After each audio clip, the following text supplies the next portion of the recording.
Hey there! Happy New Year and welcome back to the channel. If you're new here, my name is Ramsey, I'm a social worker and we discuss current events, politics, social justice, and mental health on this channel. So make sure you hit the subscribe button down below so you don't miss all of the fun I have planned for 2023. Today we are going to discuss George Santos. I am going to walk you through a comprehensive list of all the alleged lies he has told.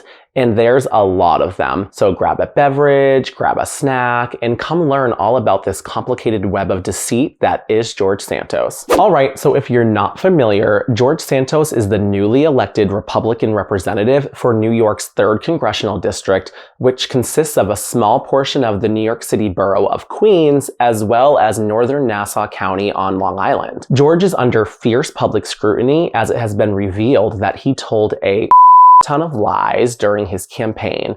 It's quite astonishing. He lied about his employment history, education, his religion, his ancestry, and even his mother's death. He also made history as the first openly gay Republican elected member of Congress. Like, George, why did you do this? Like, you're breaking ceilings, you're gay. Well, that might actually be a lie. More on that later in the video. But you're also a person of color. Why did you do this f***ing bullshit? I want to be rooting for you. I was rooting for you! We were all rooting for you! How dare you! George is also under investigation by various federal, state, and county, and even Brazilian authorities for various crimes. Yikes. Let's get into the list of lies George told the public, starting with his education. George claimed that he attended Horace Mann, a very prestigious prep school in the Bronx. George actually went as far as to tell a very elaborate and drama-filled story about how staff at the school refused to work with his family who were struggling financially, and as such he had to drop out 4 months before his graduation. Horace Mann has reported they have no record of George attending the school, even after a thorough search of their records was completed. Horace Mann wrote in an email, quote, "George Santos or any of the aliases you cite never attended Horace Mann," unquote. George also claimed he graduated from Baruch College in 2010 with a bachelor's degree in economics and finance. George even went as far as to claim he was academically brilliant, earning a 3.89 GPA and ranking in the top 1% of his class. George also claimed that he was a star on the Baruch volleyball team, leading them to victory in a league championship game. All of this only to find out George never even attended Baruch College. Additionally, George said he graduated from New York University in 2013 with a master's degree in business administration. He also claimed he scored a 710 on his graduate management admission test, or GMAT, which is a very remarkable score. Only to find out George never even got a degree from NYU, and he also never attended NYU. George said, quote, "I didn't graduate from any institution of higher learning. I'm embarrassed and sorry for having embellished my resume. I own up to that. We do stupid things in life." Embellishment? No. An embellishment is a small exaggeration. Like, for example, maybe you were on the volleyball team and you really did go to the championships, but maybe you weren't the star player. That's an embellishment. Completely making up your education history out of thin air, that is just blatant lies. FYI, it's been reported that George actually only has a high school equivalency diploma, aka a GED. And not that there's anything wrong with that, but very different story than saying you have an MBA from one of the most prestigious universities in the world. George also may have lied about his name. Yes, his name.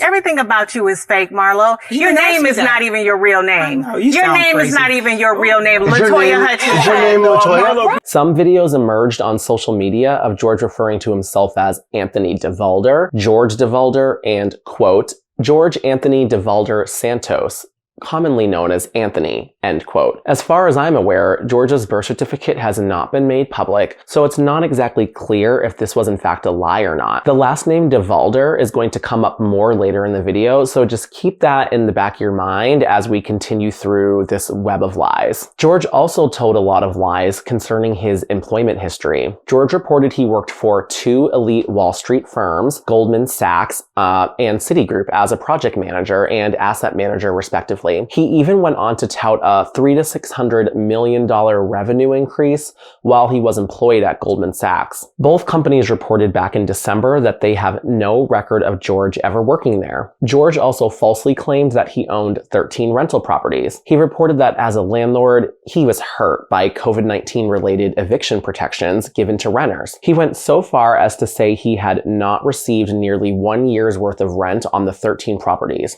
Yet, Santos did not list any properties on required financial disclosure forms. Only one was mentioned, an apartment in Brazil. What makes this lie particularly jarring is the fact that it was discovered George actually faced multiple evictions as a renter, even being fined about $12,000 in a civil judgment. And this rental property lie is wound up in another lie. George claimed he was once mugged while on his way to pay back owed rent in Queens. The NYPD have no record of this alleged mugging. And also, if you have all these rental properties and you're this big financier, why are you renting your home in the first place? And why are you behind on your rent? Like, make it make sense. There are a lot of unanswered questions regarding George's finances and how he made his money. He somehow went from making $55,000 a year in 2020 to earning between $3.5 million and $11.5 million in 2021 and 2022. George claims he made his millions through a company called the DeValder Organization, formed in May of 2021. There's that last name we mentioned earlier, DeValder. LaToya Hutchinson. Now, the DeValder organization had no public-facing operations, not even a website, and little is known about the alleged operations. On George's campaign website in 2021, he described DeValder as his family's company and said he was a managing member who oversaw, quote, asset allocations of about $80 million.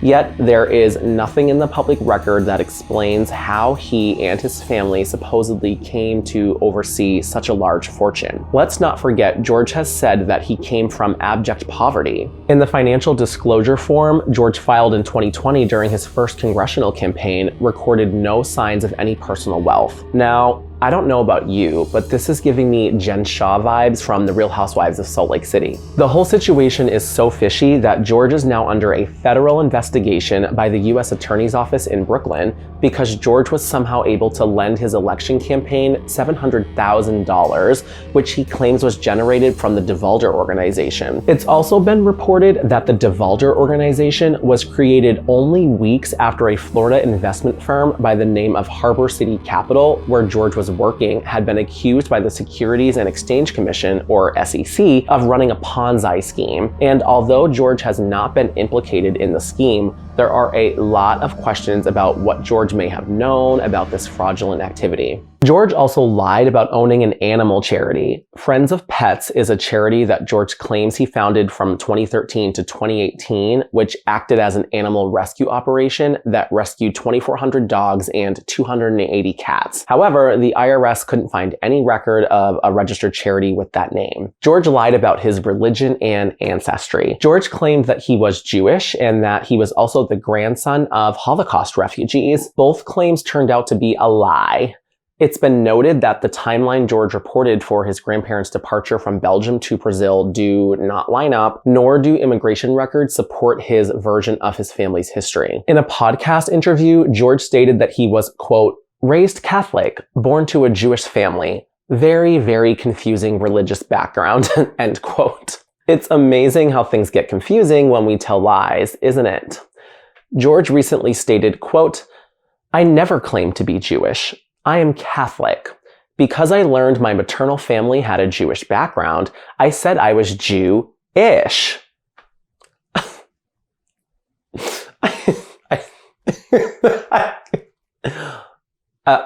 Moving on. And if you think it can't get any worse than lying about your grandparents being Holocaust refugees, I'm sorry to tell you it most certainly can. George falsely claimed in an interview in November of 2020 that a company he had worked for, quote, lost 4 employees, end quote, at the Pulse nightclub shooting in Orlando in June of 2016. That turned out to be a lie, and more recently, George changed his story, alleging that the 4 deceased individuals were planning to start working for a company he was in the process of starting. George never provided a name of the company or really any evidence to back up this claim.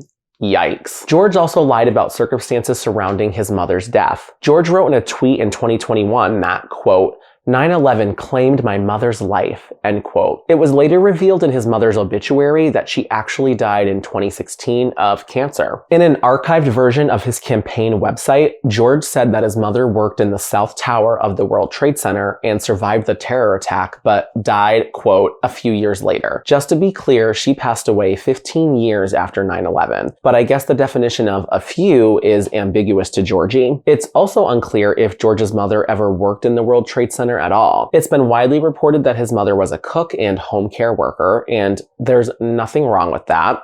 I think that is good, honest work. But don't lie about it. George has previously claimed that his mother was a financial executive, although that description has since been removed from his website. George claims that he is not a criminal, and that may also be a lie. According to court documents in 2008, George used stolen checks to make purchases at a shop in a city outside of Rio de Janeiro, Brazil. When making the purchase, he used an ID card with the checkbook owner's name and a picture of himself. It has since been revealed the owner of the checkbook was someone his mother used to provide in-home nursing services for that had passed away. Brazilian authorities have reported the case was never resolved as George left the country and skipped out on his court hearing. In light of George entering the public spotlight by winning his congressional election, Brazilian authorities have reopened the case. And if you're wondering, the US does have an extradition treaty with Brazil, so this little problem isn't likely to just go away. It's also being alleged that George's campaign paid someone on their staff nearly $100,000 to pretend to be Kevin McCarthy's chief of staff and defraud donors out of money. They did this both in telephone calls and emails, and McCarthy's aides first became aware of these allegations after a GOP donor flagged contact from the supposed McCarthy aide as unusual in August of 2021. So Kevin McCarthy, who is now our Speaker of the House, knew about this fraudulent activity for over a year prior to the election and did nothing, which is just wild to me. George has also lied about his sexuality. In October, George vowed to advocate for LGBTQ individuals and stated, quote, I am openly gay, have never had an issue with my sexual identity in the past decade, and I can tell you and assure you I will always be an advocate for LGBTQ folks, end quote. It's since been reported George was married to a woman and finalized his divorce only a few weeks prior to his first run for Congress in the 2020 election. This has sparked a lot of people to speculate about whether or not George is even really gay. Now, I don't really know how to say this without sounding problematic. F it, I'm just gonna say it. If you've ever watched George Santos speak, he sounds gay. And I know that's kind of a stereotype and whatever, I get it. But what I'm just saying to you is that if I didn't know anything about him and I saw him speak on television, I would assume he's gay. So I don't think he's lying about his sexuality. And of course we know gay people can get married to people of the opposite gender all the time for various different reasons. That doesn't mean that they're not gay. But don't say you've never had an issue with your sexual identity in the past decade when you were just married to a woman and the ink isn't even dry on your divorce decree. Like, not a good look. I did read some rumors online that he was possibly married to a woman for immigration purposes, but I don't know if that's true or not. Okay, and lastly, and this is kind of a bonus because it's not really a lie, but it's funny as hell, and I'm including it for the sole purpose of being petty. George allegedly stole a Burberry scarf from his former roommate and then wore it on television while giving a speech at a Trump rally. Take a look. Who here is ready to overturn the election for Donald J. Trump?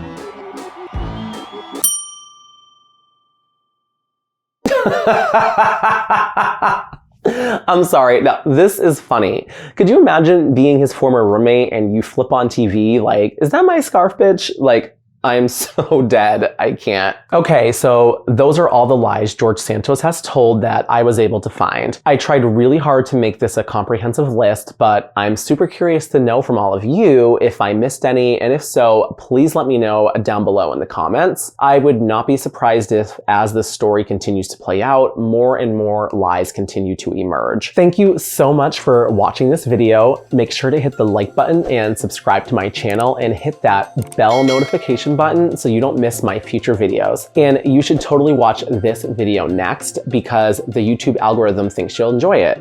All right, bye-bye.